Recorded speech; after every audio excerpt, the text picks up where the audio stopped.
Men fall in love and bond when this happens. And this is the number one secret. So we're going to dive into this conversation today.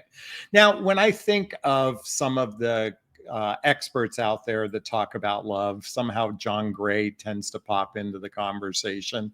And I know a lot of his conversation is centered around hormones and pheromones and testosterone and estrogen and all those sorts of things. And that certainly plays a part of it.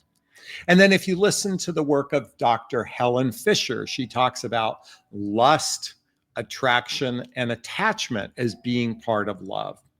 But I also believe people oftentimes enter into romantic circumstances based on unhealthy experiences that can find themselves in circumstances where they believe that they genuinely love this person.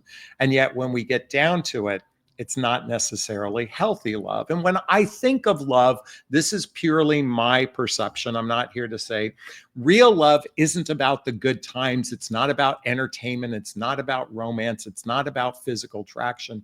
To me, real love is, can you be there for this person when the going gets rough? Can you be there for this person when they're going through a crisis? Can you be there for a person? And more importantly, can you demonstrate trust between one another?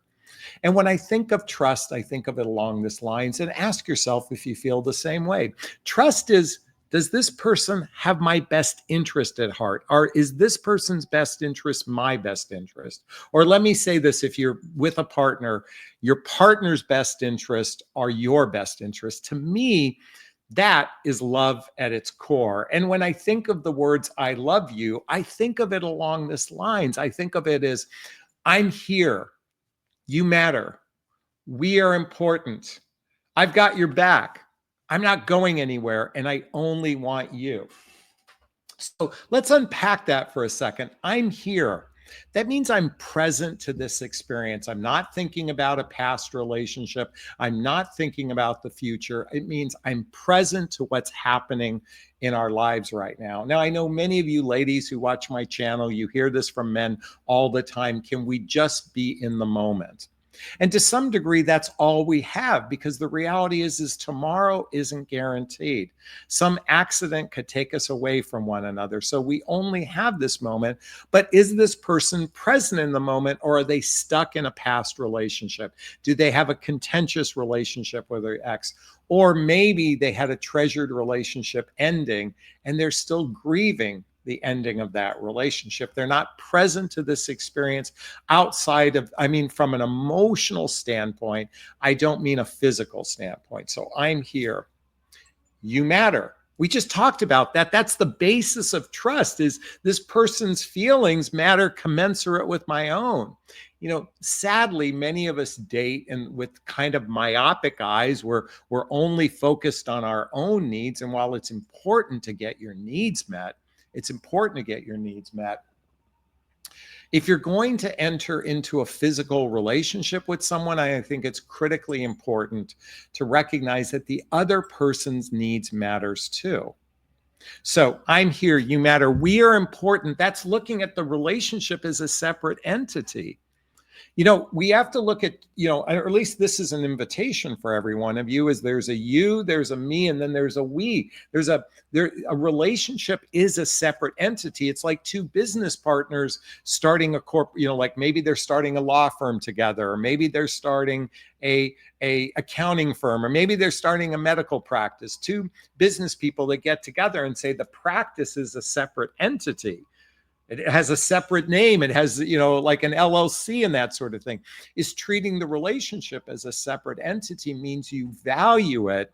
So when things go tough, you go, I'm going to work through these problems.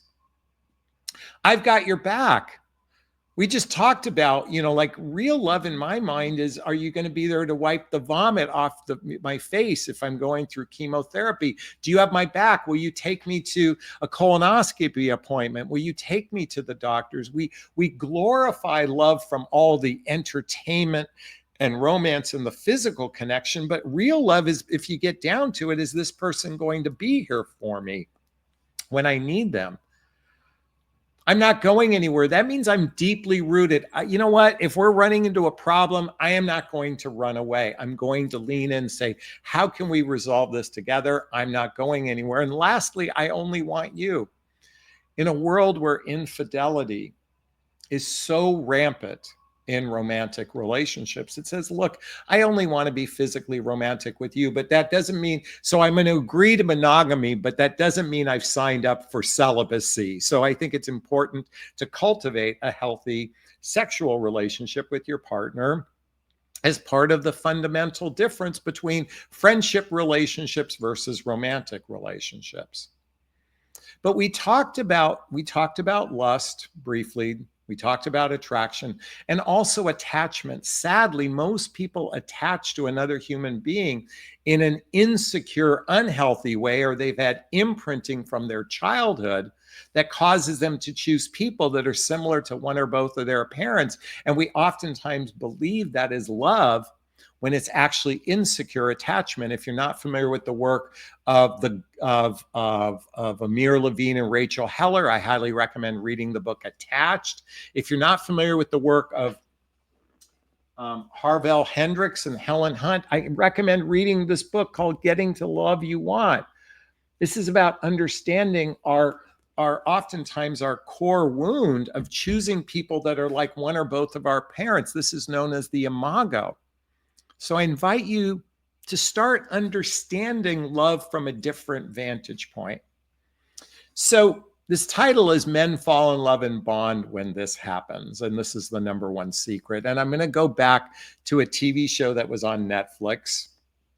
I've watched it 5 times and I'll probably watch it again, binge watch it this weekend, because there's something about it that I love. And the show is called Nobody Wants This. Nobody Wants This. And it's the story of a Jewish rabbi that meets a shiksa and they fall in love. Well, why am I bringing up this story? Because what I like most about this story is they start off with one basic principle, and that is friendship. Friendship. See, it's not operating from lust or limerence or, entertaining one another or romance or, physical attraction. It started with the base root of friendship. Actually, it started with humor. I think not enough credit is given to how important humor is to bonding with another person, is having similar styles of humor. I think that's really, like, you see me smiling right now. Like, when I think of humor, it makes me laugh. It makes me smile. And when you can have that core area of connection at a friendship level, at a humorous level, it's the building blocks to a healthy relationship.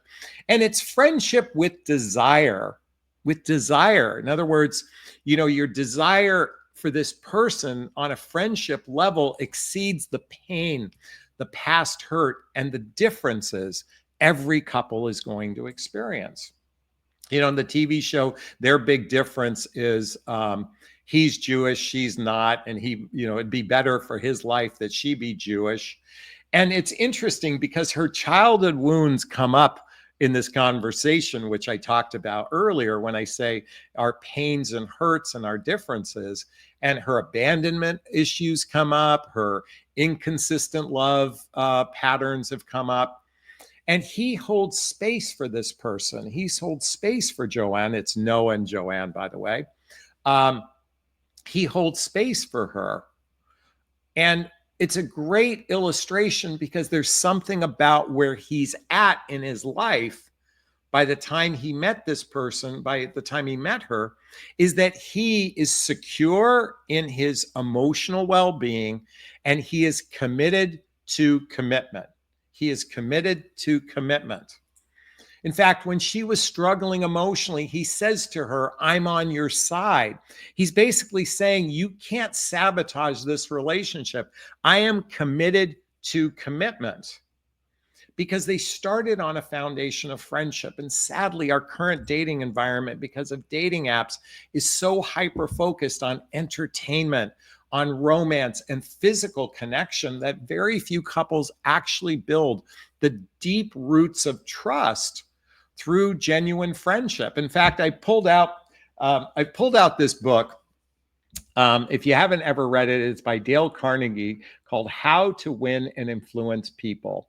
And the only book you'll need to lead you to success, but it's How to Win Friends. And why I think it's important to revisit this book is because what I witness with most people in the dating marketplace today is they're not actually building a core friendship.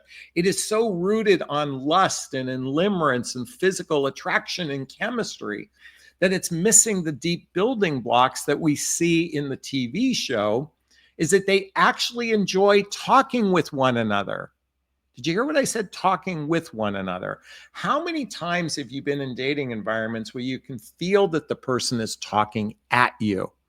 And all they are waiting to do is to talk from their own egoic way. I'm here to invite everyone to start talking from the heart when you're communicating with someone, but more importantly, listening with the heart. When you can come from a place of listening from your heart instead of trying to respond, instead of trying to, impress another person. We're so hyper focused on that we miss out from being from our heart.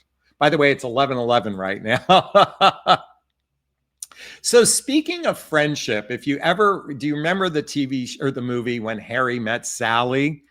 If you remember that movie, I'm just going to go. And by the way, I have an acronym I'm going to share with you for a second that I believe is so critically important. This is the number one secret. Well, the real secret is that core friendship. I mean, do you really feel like this person's a friend? And you want to know what friendship feels like? Friendship feels like you can say most anything to this person. You can speak from your heart to this person, knowing that you're not going to be judged, knowing you're not going to be rejected. You can actually open your heart. Many of you watch my videos, and I always jokingly put duct tape on my mouth because many of you are afraid to speak from your heart because you fear that you're going to be abandoned. You fear that that person's going to reject you. And yet that's how we're going to connect with one another. We're going to bond with one another if we can speak from our heart. That's what's I think most couples are thirsty for is, do you've got my back? Are you treating me like that person who's a friend? And the reason why I bring up Harry Met Sally is they built a deep friendship before they were physically intimate and before he announces he's in love with her. They built this deep friendship. And so coming back to what I said earlier to the TV show, Nobody Wants This, they build a friendship. He is committed to commitment. Folks, without a commitment to commitment, it's going to be difficult to build the deep roots of trust. We hyper focus on entertainment, romance, and physical connection. And yeah, like a broken clock, that works out, twice a day. But when your foundation is weak, it's going to be difficult to build, like I said earlier, those deep roots of trust. So I heard this following acronym from my friend Mary Beth Schroeder. And it's from the word love, And so I want you to write this down. By the way, folks, is this resonating with you? Is this sinking in with you? Wait, is it resonating with you? Is it sinking in with you? I hope it does. And if you want to connect with me directly, there's links below to schedule a discovery call with me to see if working with a coach is right for you. So this acronym I'm about to share with you is love. And the L stands for lifestyle. Folks, at midlife, if our lifestyles can't blend with one another, it puts way too much pressure on love. Like, in other words, that lust, that limerence, that attraction, that attachment to hold the relationship together. If your lifestyles are not compatible, I mean, genuinely compatible with one another. Many of you know I was in a significant relationship some years ago, and the reality was, while we could live well together, ultimately our lifestyle goals were rather different for us. And while it temporarily worked, at the end of the day, our lifestyle differences is what ended the relationship, amongst other things as well. So are your lifestyles able to blend with one another at a healthy rate, or at a commensurate rate? That's the first thing. That's the L. The O is for open heart. I started this by saying speaking from the heart, but also listening from the heart, asking really deeper emotional questions about each other is how you're going to build the deep roots of trust. When you can actually operate from an open heart, that's the building blocks to a healthy, happy relationship. The V stands for values. Values. Folks, in today's world with so many different values, whether it comes from the way you eat or the way your value around charity, your value on judgment, your value on politics, your value on religion, whatever, and those are all got values within them. They play a part in our relationship success. And if we aren't matched on our core values and our core needs, it's going to be rather difficult, because here's the thing. When you have friction in your values, when you have differences in your values, it requires even more heavy lifting in the sense of conflict resolution skills, your ability to repair when there's differences. It's the closer two people align, the more successful they are. In fact, if you haven't read the book Two Dates by Neil Warren Clark, I just want to pull this up. Chapter 5, the 25 most popular must-haves. I invite you to read this book, Two Dates by Neil Clark Warren. He started the company eHarmony, by the way.